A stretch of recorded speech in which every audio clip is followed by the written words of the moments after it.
The scene opens at the Devil's Palace, another name for the Morm demonic alliance, where a large crowd of people has gathered, much to the surprise of a newcomer. A bearded man explains that they are willing to accept anyone, regardless of their faction or sect, and teach them demonic martial arts as long as they have talent. He wonders what fool would pass up such an opportunity. His companion laments that he is too old, or he would have applied himself. The bearded man's attention is drawn to a strange sight in the crowd, and he wonders if someone has died, but his companion scoffs at his conclusion, reminding him that the Devil's Palace's competition of the 10 has not yet begun. The bearded man again asks who the young man is, who looks like an undertaker. All eyes turn to the young man walking through the crowd. This young man named Bo Unsel is thinking of his grandfather, and that this is just the beginning. Unsel recalls his grandfather, who gave him this name after finding him abandoned in a field of snow. Unsel continues to reminisce, remembering how he learned the profession of burying the dead from his grandfather, who was also an undertaker. He remembers telling his grandfather that the body belonged to an expert in a sword fighting style that was extremely fast, explaining that what made him think so was his observation of the high fitness of his left leg muscles, especially the front part of his calf, which is a characteristic feature of practitioners of this type of sword fighting style. The grandfather smiles, impressed by his grandson's keen observation, and praises him, saying that he is a gifted undertaker from heaven. Unsel remembers how difficult his life was, and how people hated him because of his profession, but he was happy to be with his grandfather who was his support in all the hardships he went through, until that fateful day. One night, the grandfather noticed someone outside, and saying that good people never seek you out, and those who do are never good. While Unsel was sleeping, his grandfather woke him up, and suggested they play a game of who can pretend to be dead best. Then he promised him that he would buy him the clothes and the sword he had always wanted if he played well this time, and his face lit up with joy. His grandfather asked him to try to hold on until sunrise, which surprised him. After that, the grandfather left the house carrying his sword. Outside, a mysterious man was waiting for Unsel's grandfather, and the man addressed the grandfather, saying that he had hidden well like a rat. Then he revealed the grandfather's true identity, calling him by the name Bu Janyang, the seven-branched demonic blade. The grandfather admitted that he had not heard that name in a long time. The mysterious man berated him for abandoning his position as deputy master of the palace, to live a miserable life in a menial job like burying the dead. The grandfather corrected the mysterious man's misconception, explaining that he had not taken up this profession to live a miserable life, but to atone for his sins. Then he offered him his life, asking him to kill him elsewhere so that the innocent would not be harmed, and the mysterious man laughed mockingly. The mysterious man agrees to the grandfather's request to move to another location, and warns him not to try to escape. Meanwhile, Unsel is hiding nearby, and he sighs with relief, believing that the danger has passed, but he soon begins to tremble and thinks that he can no longer bear it, for although he desperately wants the official uniform and the sword his grandfather promised him, the cold has become unbearable.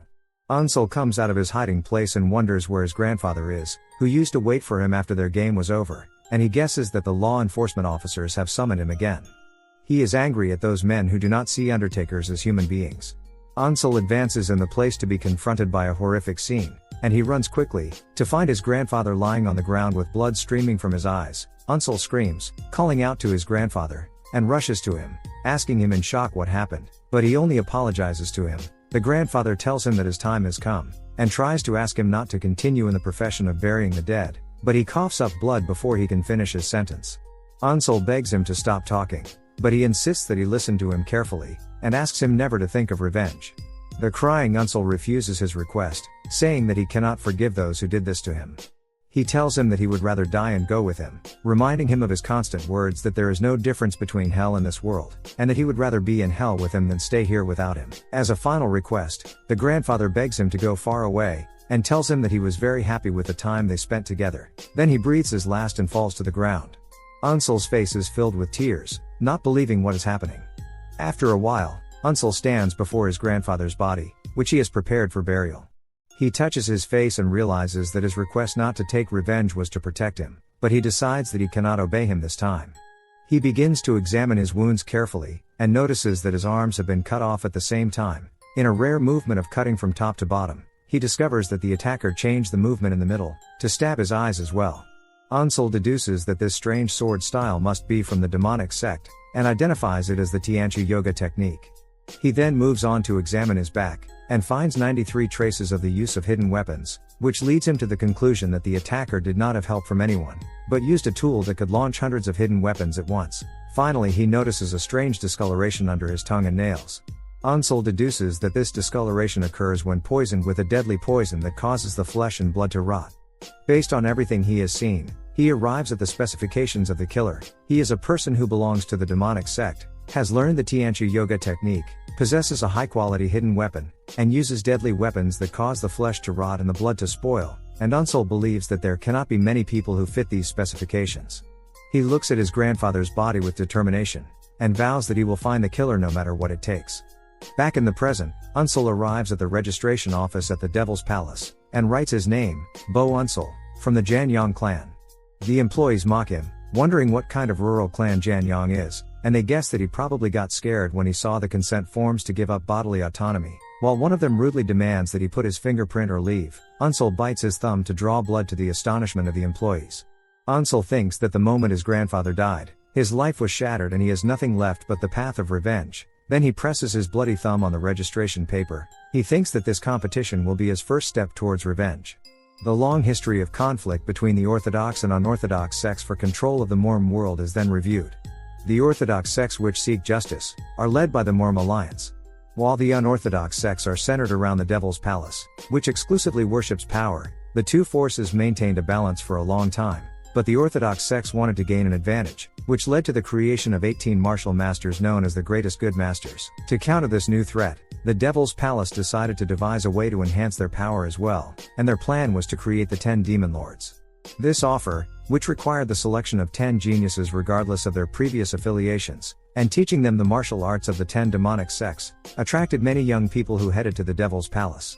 Unsol stands among the crowd, and feels a powerful aura emanating from a considerable number of those present.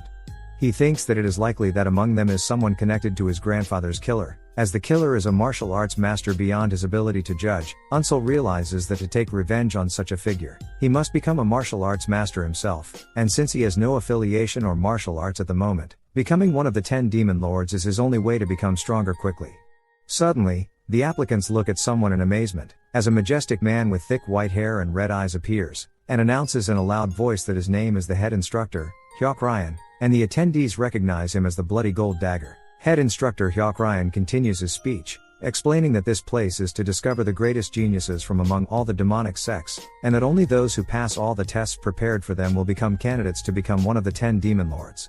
He then announces the first test, in which the Devil's Palace fighters will examine the physical fitness of the participants.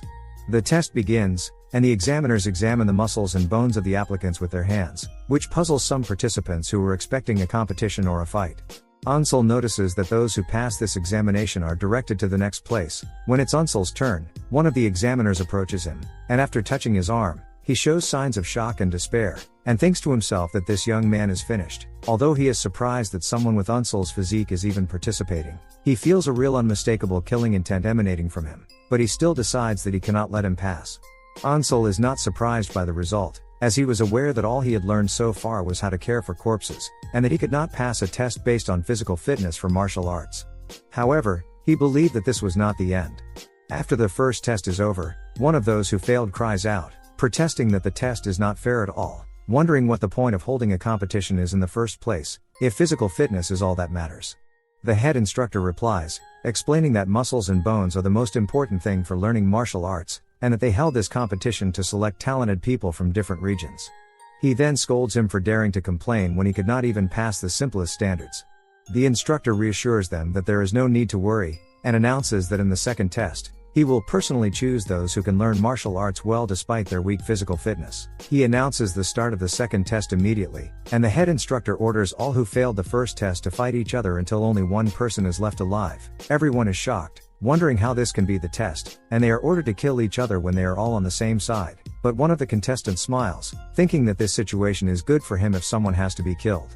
He turns his gaze towards Unsol and a red-haired young man, and raises his huge sword determined to start with him, and attacks him, shouting for him to die. In a flash, blood splatters. The attacker, whose name is Yun Chong, has managed to hit his target. He skillfully kills the red-haired young man, which shocks and terrifies the rest of the participants. Unsol observes the situation and tries to analyze it, noticing that the killer barely avoided the ribs and hit the heart directly, and concludes that although his build is weak, his reflexes and agility are sharp. Wei Wang stands, boasting of his deed, and challenges anyone else who wants to meet the same fate to step forward and face him. From a distance, one of the officials comments that Wei Chung is acting decisively but lacks common sense, and the head instructor agrees, saying that this place is full of worthless fools. An examiner watches the situation, thinking that in battles like this, showing strength makes you a target, but he believes that what happened will motivate others to move. Indeed, terror and chaos prevail among the contestants, and they begin to attack each other randomly, screaming in panic. The head instructor notes that the young men are not used to death. The fight between the trainees intensifies, as each of them kills the other mercilessly. The head instructor adds that their senses are easily paralyzed when they face their potential end, but he and his assistant soon see that this is not the case for everyone, as it seems that not all of the attendees are fools, for Unsel and another fighter have maintained their composure and sobriety amidst the massacre. He observes what is happening around him, and thinks that these are fools, because they have allowed the fear of death to control them. Unsel analyzes the situation rationally, and realizes that the head instructor's order was to survive until one person remained, which means that the goal is to survive, not to kill. He is confident that he can ensure his survival if he thinks rationally and acts coolly, and he vows that he will live no matter what it takes. Suddenly, one of the fighters approaches him thinking that he looks pathetic and must have been hiding all this time. Unsel notices the traces of thin elaborate swords on the bodies around him, and concludes that they are the work of a slender sword. The fighter decides that he will kill him himself. He attacks him using a strange weapon, but Unsel dodges it gracefully and hits the box he was carrying. The attacker mocks him, asking what use the box on his back is, and whether he is a traveling salesman. Unsel ignores him and picks up some cloth from the ground, and for a moment remembers his grandfather and the Christmas card he gave him, and his red eyes shine with anger and determination. The attacker sees him holding strange tools, and asks him sarcastically what he can do with such a flimsy sword. Before he can complete his attack, the other calm fighter pounces on him and kills him with a single sword strike. This fighter tells Unsel that he doesn't need to thank him, and that having a pathetic person like him around distracts opponents and makes things easier for him. He then adds that although he has keen insight, it seems that he has never learned martial arts, and that he can kill someone like him at any time. From a distance, the head instructor observes the situation, and his attention is drawn to the young man's sword, and he recognizes it as the Sword of Annihilation, the legendary sword of the Black Soul, who was known as the strongest wandering swordsman. His assistant explains that this young man's name is Neon Wang Gang, and it is said that he found the secret manual and the Sword of the Black Soul in a secluded valley. He adds that since he only trained from the manual, his techniques lack refinement, and his movements leave many openings. The discussion between the instructors continues, with the assistant mentioning that at present Neon Wang Gang is the only disciple of the Black Soul and that despite his lack of physical strength, he is a strong candidate to be one of the 10 demon lords, and may even be the winner of this test. The head instructor agrees, adding that although Wang Gang is still a novice who is not worthy of carrying the Sword of Annihilation, there does not seem to be anyone stronger than him among those present, unless something completely unexpected happens. After a long time in the end of the fierce battle, only 2 people are left alive in the arena full of corpses. Neon Wang Gang and Unsel. Wang Gang stands in the training ground, and expresses his surprise that Unsel is the one who managed to survive until the end. He then turns to him and challenges him, saying that if he kills him, he will also become a candidate to be one of the 10 demon lords and invites him to attack him. Unsel looks at him calmly and thinks that although he realizes that Wang Gang is the strongest here, he has already discovered his weakness, and he is confident that he can win against him without a doubt. After studying his fighting style from the corpses he left behind, Wang Gang jumps up from his place and sarcastically offers to test his skills a little, then launches a violent attack on him. Unsel dodges his successive blows with skill, so he only suffers superficial wounds. Wang Gang mocks him, saying that all he is good at is clumsy dodging, and that it is impressive that he has held out so far. The head instructor and his assistant watch the fight, and they notice that although Unsel seems to be getting beaten up helplessly, he is actually moving his body at the last moment of each blow to avoid receiving a fatal injury. The head instructor realizes in amazement that Unsel has memorized Wang Gang's attack patterns by examining the corpses, and he admires his amazing level of observation. Unsel addresses Wang Gang calmly despite his blood, and tells him that his sword techniques are pathetic, and that after all this barrage of attacks, all he has done is cut his flesh, and his words shock him. The instructors are amazed at his audacity to provoke him. Realizing that despite his good dodging, launching a counterattack is a completely different matter, especially with his slender body, which will make it difficult to deliver an effective blow. Wang Gang is angered by his words, and tells him that he was planning to let him live a little longer, but his arrogance has made him decide to grant him his wish to die quickly. He shouts that he will grant his wish and prepares to deliver a finishing blow. Unsel sees the attack coming, and realizes that his chance will come only once. He remembers what he discovered while examining the corpses, which is that his finishing blow always targets the opponent's vital points, specifically the heart and head. He had deduced that when he fights with the intention to kill, his sword inevitably goes towards the upper part of the opponent's body. Accordingly, when Wang Gang rushes towards him, aiming for his head, Unsel quickly ducks and dodges the blow, and directs his counterattack towards his neck, exploiting the weakness he had discovered. In the midst of the fight, Unsel recalls his knowledge of the Tianta vital point, a weak point that is difficult to strengthen even for martial arts masters. And he remembers that if a child hits it with all his strength, an adult can lose consciousness instantly. Unsel uses this knowledge and delivers his decisive blow and directs his small sword towards Wang Gang's neck. Wang Gang stands with blood dripping from him, then falls to the ground, and thus Unsel is the victor of the duel. The exhausted and bloodstained Unsel stands, wondering if it's over. The instructors watch the scene in shock, and the assistant comments that what happened was a completely unexpected variable. While the head instructor expresses his disappointment, as he had high expectations for the Black Soul sword art, he then announces in a loud voice that Bo Unsel has passed the second test. As soon as he hears the news, Unsel falls into one of his memories and loses consciousness, and enters a dream in which he sees his grandfather calling him. He runs towards him happily, telling him where he is, but when he reaches him, the grandfather tells him that he cannot see him. The dream suddenly turns into a nightmare, where he sees his grandfather's disfigured face, confirming that he cannot see his form at all, and he wakes up terrified. Unsel wakes up to find himself in a strange place, surrounded by young fighters of different ages. Unsel ship, and realizes that he has fainted from losing too much blood. He notices that his severe injuries have been treated, and he no longer feels any pain, so he guesses that a famous doctor befitting the status of the Devil's Palace has treated him. He looks around to see the rest of the survivors, and notices that they have strong physiques, and he recognizes some of the faces, so he concludes that they are the ones who passed the first test. He feels their looks of disdain, but he sees that this is to be expected. The ship's door opens and everyone is told to get off, and one of the officials announces that they have reached the next test area, which is Hell Island. The candidates follow the official to the ominous-looking island, and there he points to a group of caves and tells them that they will sleep in them. He orders them to put their previous clothes and weapons aside, and to wear the new clothes and swords that have been prepared for them, and adds that they are free to choose the cave that suits them. One of the survivors says that he found a cave and found it suitable and comfortable contrary to his expectations. Meanwhile, a fight breaks out between two candidates over the right to one of the caves, but others intervene to break up the dispute. Unsel watches them and thinks that these people have no idea what happened in the second test, and that they are all complacent and relaxed. He also notices that many of them were wearing expensive clothes, and he wonders if they are all from prestigious clans. Unsel reflects on what happened, and concludes that the second test was a way to get rid of people who could be easily killed. Meanwhile, the official who supervised the distribution of the caves approaches him, and blames him for his slowness, and urges him to hurry up and choose. The official thinks to himself that although Unsel's sharp gaze caught his attention, he did not expect his survival and he is now curious to see his next decision.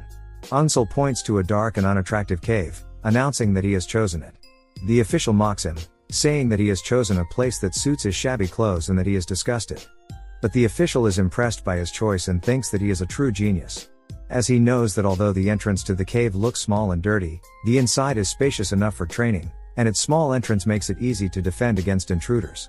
The official sees that most people avoid this cave because of its entrance, but Unsel was able to assess the situation accurately, and then asks him to prepare for the next stage. After everyone has put on the new uniform, the official begins to explain the next task. He explains that Hell Island has 10 facilities for teaching martial arts, and in each building they can learn the martial arts of one of the 10 demonic sects. He adds that one is free to learn them all or focus on just one, and that they have complete freedom to organize their schedule, whether by sleeping, playing, learning martial arts or training on their own. This surprises Unsel, as he remembers the brutality of the second test, and he cannot believe that they will be left to train in peace. Soon, the survivors begin to wonder which martial art they should learn first, and most of them agree on the Fire Rain Sword sect, which they have heard is the strongest. Everyone rushes there. Unsel watches them, thinking that he has also heard that they are the strongest among the demonic sects, and that learning their martial arts would definitely be useful, but he decides that this is not for him, as he has never learned any martial arts before, so he does not need to start with the strongest arts. Unsel thinks about what he really needs now, and takes a different path. Unsel moves in the direction of one of the martial arts training facilities. He arrives at an old and dilapidated building, and recognizes it as the Wandering Beast Pavilion. He remembers that the reputation of this pavilion has deteriorated so much that it is barely counted among the 10 demonic sects, and that the only reason for its survival is its history of graduating a considerable number of the strongest martial arts masters of their time. He also remembers that his grandfather had told him about them. Unsol decides to train here, but as he advances, he notices that the ground in front of him is moving. Suddenly, a man's head emerges from the ground. The man introduces himself as Sa Wu, the master of the secret wing of the Wandering Beast Pavilion, and asks him if he has come here hoping to become one of the 10 demon lords. Unsol stands before him and answers respectfully, confirming that he has come to learn the martial arts of the Wandering Beast Pavilion. Sa Wu looks him up and down, then laughs and orders him to leave so as not to hasten his death, announcing that he has no intention of teaching martial arts, especially to someone who looks as fragile as him. Unsol replies to Master Sa Wu with confidence, explaining that he heard that if he learned the martial arts of the Wandering Beast Pavilion, he would gain the ability to survive anything. Sa Wu scoffs at his words, expressing his surprise that he knows about martial arts that are on the verge of extinction. He then warns him that even the greatest geniuses find it difficult to learn their martial arts because they begin by modifying the body, and with his current physical condition, he would die within a day. He then orders him to leave since he has understood. Instead of leaving, Unsol bows down completely, and places his forehead on the ground. Sa Wu asks him in surprise what he is doing, and Unsol replies that since he has agreed to teach him, he can only offer his respect to his new master. Sa Wu calls him a stubborn fool, but he finally gives in and agrees to teach him. Sa Wu comes out of the ground, and assures him not to misunderstand, as he is only teaching him because the Devil's Palace has ordered him to. He then introduces himself again as the master of the Wandering Beast Pavilion Sa Wu, and asks him to call him Master Sa from now on. Unsol tries to introduce himself but he interrupts him, saying that he is just trainee number 1. Sa Wu begins the training immediately, and Unsol suddenly finds himself in complete darkness, and realizes that he cannot see anything. Sa Wu tells him that he has temporarily sealed his sight using the secret techniques of the Wandering Night Pavilion. He explains that this is a necessary step to learn the Wandering Beast Path, a basic technique that sharpens all the senses and gives its owner beast-like reflexes. He adds that their martial arts are different from others because they change dramatically depending on the person who learns them, and for this reason, mastering the basic technique is very difficult, which has led to a dwindling number of people trying to master it until the pavilion reached its current dilapidated state, but he assures him that if he can master it, he will gain the senses of a wandering beast, then adds with a sarcastic smile that most people die before reaching this point. Sa Wu tells him that he should get used to the darkness within about an hour, and that he will return to him then. Unsol finds himself alone in the dark, and notices that his other senses have not become sharper as he expected. He realizes that an hour is a very long time, and that he must adapt as quickly as possible. He thinks that countless fighters are competing to become one of the 10 demon lords, and that if he is attacked in this state, he will be completely helpless. At that moment, an attacker descends from above in silence, but Unsol dodges him with an instinctive movement and falls to the ground. He realizes at that moment that with his sight gone, his balance is now the most important thing. During the night, Sa Wu returns to Unsol and thinks sarcastically that young man must be completely lost now. Master Sa Wu returns after an hour, and observes Unsol's training, and finds his method unique. He thinks that most trainees wait patiently for their other senses to return to work after losing their sight. But in contrast, Unsol moves violently, imagining a phantom enemy to train against. Unsol was moving with complete smoothness in the dark, and Sa Wu concludes that this is the reason for his rapid adaptation to the new situation. He notices that Unsol has gotten used to the dark, and then challenges him to try to dodge his sword. After 3 days of continuous and intense training in the rain, Unsol was still training with Sa Wu. Sa Wu surprises him with a quick move, and strikes Unsol in the stomach with the hilt of his sword, which he was unable to dodge. Sa Wu contemplates the situation, and thinks that 3 days have passed, and that it is time for Unsol to start questioning his training style, but he accepts it without any questions. He stops attacking and asks him why he is not curious about how to avoid attacks or the theory behind the training. Unsol replies that he remembers him saying that the essence of the Wandering Night Pavilion's arts is to reach enlightenment on your own, so he assumed that there was a reason for what he was doing. Sa Wu is surprised by his answer and admits that he is right, then tells him enthusiastically to continue training. During the training, Unsol reaches a new stage of awareness, and feels that he can see the path of the coming sword, but he also realizes that he cannot dodge the next attack, so he decides to block it instead. Unsol succeeds in blocking Sa Wu's attack, which surprises him, and he wonders how he was able to block the silent attack. After only 3 days of training, Unsol falls to the ground exhausted, and notes that he couldn't even block the attack properly. Sa Wu approaches him, then offers him a drink from a bamboo flask, and Unsol thanks him. Unsel drinks and is surprised that it is not water, as he feels a huge energy flowing through his body as if the blood he had lost was returning to him. Saw Wu tells him that this is the superior spring spiritual water that he has been saving all his life, but he doesn't feel like he is wasting it on him. Saw Wu thinks to himself with great excitement, that he has finally met the genius he has been waiting for all his life. At another time, Unsel's training continues, as Saw Wu challenges him to try to block his attack again. Saw Wu continues to attack Unsel with strong and successive sword strikes, but Unsel was dodging the attacks with difficulty. Suddenly, Saw Wu appeared behind Unsel, expressing his dissatisfaction with Unsel's defensive performance, and suddenly Saw Wu stops attacking, which leaves Unsel panting and wondering why he stopped. Then Saw Wu bursts into loud laughter, announcing that he has finally found what he has been looking for all this time. At that moment, the seal on Unsel's eyes breaks, and he regains his sight. Saw Su addresses Unsel by his full name, and invites him to forget about becoming one of the 10 demon lords, and to become instead an official disciple in his pavilion. He promises him that if he does so, he will make him one of the 10 strongest martial arts masters in the demonic sect within 10 years. Unsel thinks about the offer, and realizes that Saw Wu is probably not lying about his promise, but he remembers that his grandfather's killer is highly skilled, and he comes to the conclusion that he cannot be satisfied with learning only the martial arts of the Wandering Beast Pavilion. Accordingly, Unsel announces his decisive decision that he will become a demon lord. Saw Wu mocks his ambition, and tells him to forget about it if his goal is to learn the arts of all 10 demonic sects, explaining that this is impossible even for someone as talented as the greatest heavenly demon emperor.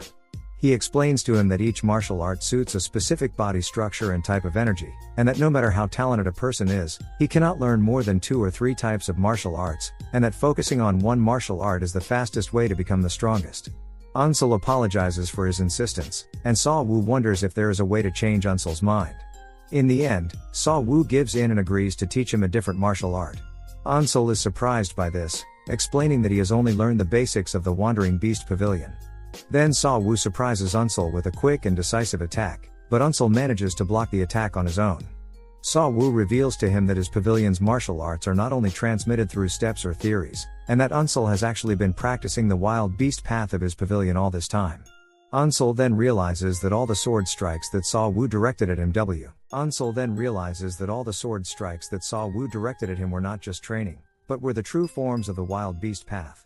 Unsel thanks his master, but Saw Wu refuses his thanks, insisting that he was carrying out the orders of the Devil's Palace.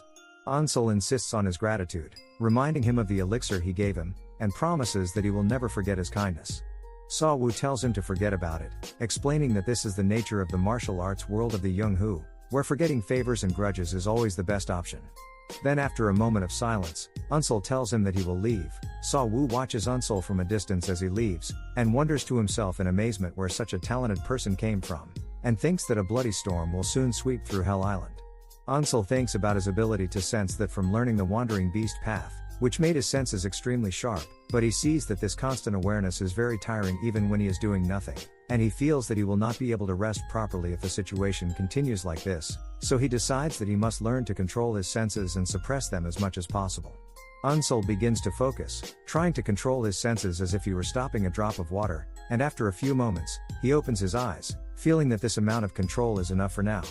Unsel pulls out a map and looks at it, and thinks that the Devil's Palace will not keep the trainees on Hell Island just to train them indefinitely. He concludes that the time available to them is about to run out, and if that is the case, then he has no other choice. Unsel decides to head to the strongest sect among the 10 demonic sects, which is the Fire Rain Sword sect, founded by the Fire Rain Sword Emperor, Juk Ha-on, who was a rival of the greatest heavenly demon emperor 700 years ago. Upon arriving at the Fire Rain Sword sect, Unsel finds that their martial arts hall looks like a majestic palace compared to the modest Wandering Beast Pavilion. When he approaches the door, a man opens it and wonders who the visitor is at such a time. Unsel realizes that he is a martial arts instructor in this sect, and he bows respectfully, announcing that he has come to learn their martial arts. The instructor asks him to follow him, and explains to him that their sword arts are the most extensive of all the demonic arts, but they are also the most time-consuming. He adds that those who arrived half a month ago have already completed the elementary test, and moved on to the intermediate test, and then asks him why he was so late. Unsel that he was learning martial arts at the Wandering Beast Pavilion for the past half a month. The instructor is surprised and asks him if he means that he learned the Wandering Beast path, and Unsel confirms it. The instructor thinks to himself that he knows this boy is a genius, but it is impossible that he has mastered the Wandering Beast path in just half a month. He concludes that what most likely happened is that Sa Wu got annoyed with him and dismissed him quickly, and he sees that there is nothing to be done about it. After that, he introduces himself saying that his name is Jin Gak and he is in charge of the beginner's test, and he asks him to call him teacher. Jin Gak asks Unsel if he really intends to learn the Fire Rain Sword art, suggesting that it might be better for him to go to another test. Unsel thanks him for his concern, but he insists on learning the arts of the Fire Rain Sword sect. Jack Gak agrees to his request, and then shows him a large scroll, explaining that it is the introductory form and the practical method of the 13 forms of Fire Rain, and he asks him to study it and practice on his own. Unsel looks confused and wonders what he is supposed to do with it. Jin Gak turns around in disapproval and asks him if he means that he cannot read a sword manual, and Unsel admits that he cannot, explaining that he has never learned swordsmanship before coming here. Jin Gak freezes in his tracks in a state of shock. Then asks Unsel again to make sure if it is true that he has not learned swordsmanship his entire life. He thinks to himself that his records do indeed indicate that he has only used Fire Rain so far, and that even in the second test he was not using a specific sword style, but he still finds it hard to believe that he cannot even perform the most basic fundamentals, which are the sword steps. On the other hand, he remembers his amazing observation skills and quick reflexes during the second test, as well as the insight he showed when choosing his cave. Jin Gak realizes that if he has reached this level while still being a complete blank slate, then if he is taught properly, his potential will be immense. Jin Gak changes his strategy, and suggests that even if he cannot see the sword steps, he can read, and he asks him to read what is written on the scroll. Unsel reads the words aloud: complete relaxation of the body, a smooth flow in one entity, and then repeats the first part about relaxing the body. Jin Gak explains to him that this means that he must relax and use his body flexibly when performing swordsmanship, with a special focus on relaxing his torso and waist. Unsel tries to apply the instructions, and he bends into a strange position, and Jin Gak thinks that it is ironic that he has to teach such basics in a place dedicated to choosing the 10 demon lords. He asks him to stand properly again, and corrects his posture, explaining that when his body is tense, his torso is also tense, and that he must control his mind and relax it so that everything flows smoothly in one motion. Unsel responds immediately and his stance stabilizes. Jin Gak is surprised by the speed of his understanding and correction of his posture as soon as he spoke. He tells him with a satisfied smile that his stance is now sufficient, and that he will teach him the 13 forms of Fire Rain immediately. Jin Gak begins to explain the movements to him, and Unsel imitates them with amazing accuracy and speed. Jin Gak confirms his suspicions, and realizes that this boy is truly talented. After the training is over, he tells him that he must now imagine an enemy in front of him, and use the 13 forms of Fire Rain, explaining that this is the test that will qualify him to move on to the intermediate hall, and that its purpose is to see the sword intent inherent in his basic movements. Unsel realizes that the opportunity he has been waiting for has come sooner than he expected, and that he must prove himself here and now. He closes his eyes and focuses, imagining an enemy he must defeat. He suddenly opens his eyes and unleashes the first technique of the 13 forms of Fire Rain, the unparalleled Cyclone. Jin Gak watches him with interest, and Unsel continues with the second and third techniques, the floating misty clouds. Jin Gak looks on in amazement, and wonders if what he is seeing is really the forms of Fire Rain. He remembers that the floating misty clouds technique is supposed to be a soft and graceful sword technique, similar in its movement to the movement of clouds and the spread of mist, but the way Unsel uses it is strangely sharp and deadly. Jin Gak wonders in amazement if Unsel is consciously changing the movements, as changing the basic movements of a sword technique that has been passed down through generations is something that only a great master can do. He notes that these modified sword movements are filled with a violent killing intent, as if he were facing the enemy of his master or parents. He thinks that the fighting style of the Fire Rain Sword sect, which is considered the orthodox path among the sword paths, has changed in this radical way, and he wonders what kind of life Unsel has lived to carry all this. At the same time, Unsel feels strange as well, as he notices that the flow at his fingertips changes the sword paths as he wishes. He wonders if the Wandering Beast path is the reason for this, and he realizes that the more he uses the forms of Fire Rain, the sharper the senses he has acquired from the Wandering Beast path become. He thinks about fully integrating the two styles, but he hesitates, realizing that if he does so, it will produce a completely different swordsmanship style and will not be the 13 forms of Fire Rain required for the test. He decides that he must hurry and return to the basics of the original sword. Suddenly, the image of the enemy in his mind becomes clearer, and he freezes in place when he realizes that it is the bastard who killed his grandfather. Unsel's anger flares up and he rushes forward with all his might, unleashing the 7th technique of the 13 forms of Fire Rain, the Heart of the Four Seas. He launches a fierce attack, but the opponent dodges it. Unsel realizes that his imaginary opponent is fast, faster than anyone he has fought so far. Then he begins to imagine the opponent attacking him. He decides that he cannot give him any opportunity to attack, and that he must use all the remaining techniques he has at once. He pours all his strength into his attack, executing a series of devastating blows, but the opponent blocks all his attacks and cuts off his hands. Unsel imagines the attack, cutting off both his hands without being able to avoid the attack or even block it. After the attack is over, Unsel stands panting, having completely exhausted his energy. Jin Gak watches him and thinks that in the end he has lost to his enemy, but he approaches him, and tells him that he has passed the test, and he looks at him in confusion. Jin Gak explains that what is being tested in the elementary hall is the trainee understanding of the sword and his ability to execute the 13 forms of fire rain in a real fight, and he assures him that he has definitely proven that. He returns his sword to him and tells him that his performance of the forms of fire rain was amazing, and he invites him to go to the intermediate hall. Unsel thinks about the teacher Jin Gak, and realizes that it must have been annoying for him to teach someone who knows nothing about swordsmanship, but he still taught him and showed him everything step by step.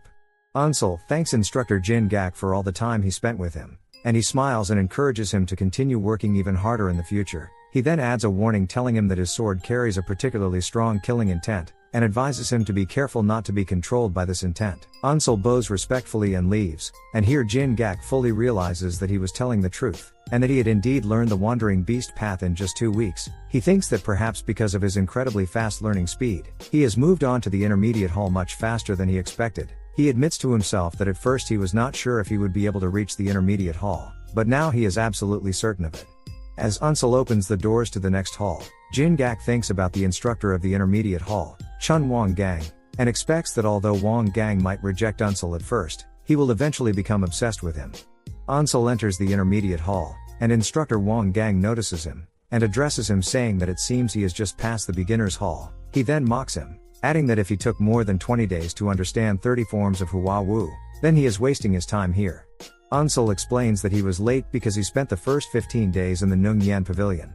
Wang Gang deduces from his words that he is claiming that his time in the beginner's hall was not actually slow, and thinks to himself with contempt that he must be one of those who fled while trying to master the difficult beast path. Wang Gang orders him to sit down, expressing his doubt in his ability to keep up with the others. Wang Gang begins the lesson, explaining that the thunderous fire rain sword consists of fast movements, and that those who are not skilled with the sword will end up hurting themselves. He adds that this martial art is difficult to use in a real fight, just like the 13 forms of fire rain, yet it is just a basic martial art that they must learn at this stage. He emphasizes that their primary focus will not be on winning, but on honing their swordsmanship. After that he asks one of the trainees named Biao Han Sung to step forward and choose an opponent for a duel.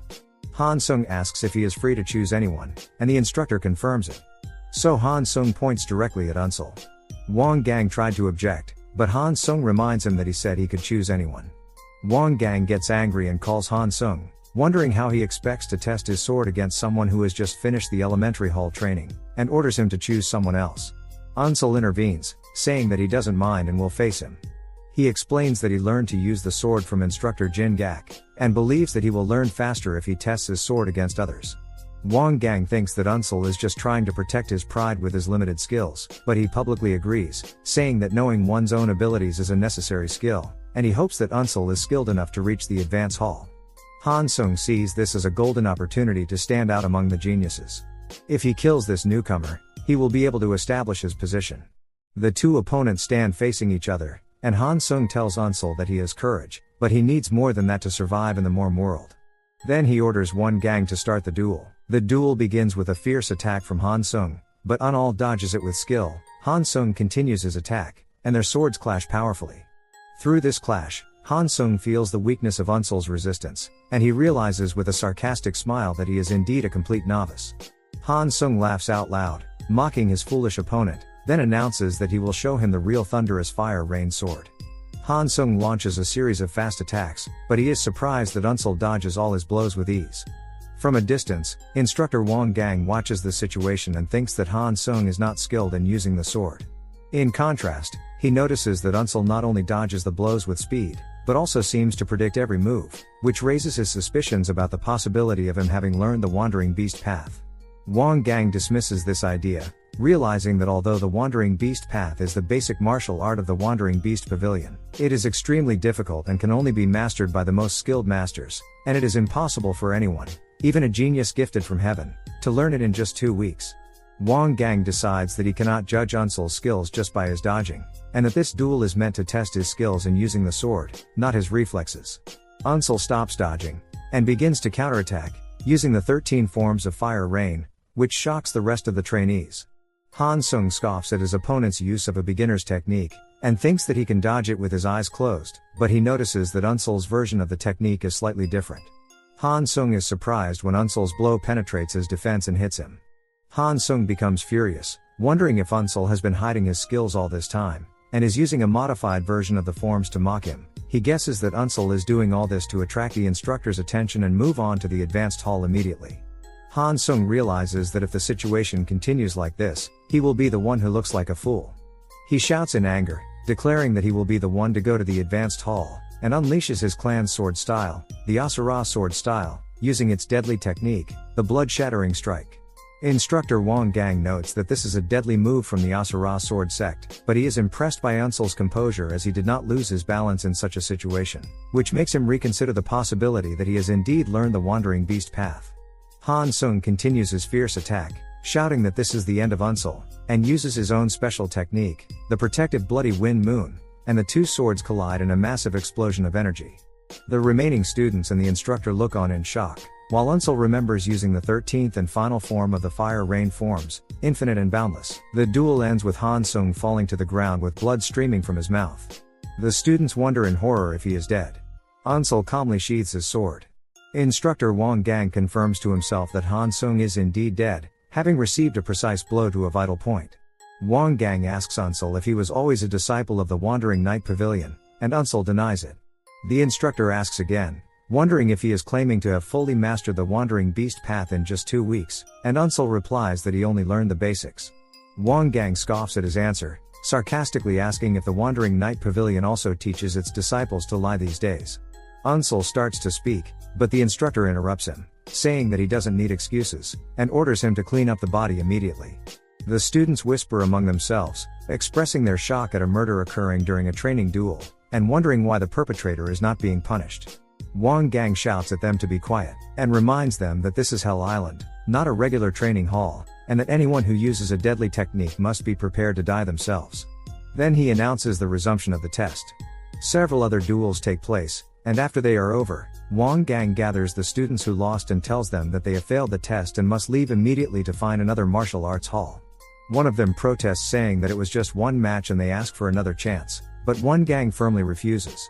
He explains to them that they may have passed the initial tests because of their physical fitness, but learning the fire rain sword requires talent and potential as well as shedding blood, sweat, and tears to overcome one's own limits.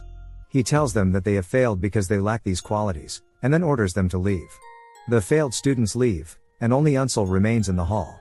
Wang Gang asks him why he hasn't left, and Unsul asks if he should leave as well. The instructor explains that he won the duel and passed the test, and therefore should move on to the advanced test. Unsul replies that if he has to advance to a higher level, he would rather stay here. Wang Gang asks him the reason for his decision, and Unsul explains that the only sword technique he has learned is the 13 forms of fire rain, and that he has not learned anything yet in the intermediate hall. Wang Gang thinks that Unsul has learned the Wandering Beast path and exposed the technique of the Asura sword sect, and yet, he claims to have learned nothing. Wang Gang agrees to teach him the thunderous fire rain sword, which is considered a continuation of the 13 forms of fire rain, but he warns him in a harsh tone, saying that he hates small tricks aimed at attracting attention, and that if he sees him using any sword technique other than the forms of fire rain, he will cut off his head immediately. Wang Gang smiles to himself, now realizing how Unsul was able to master the Wandering Beast path in just 2 weeks.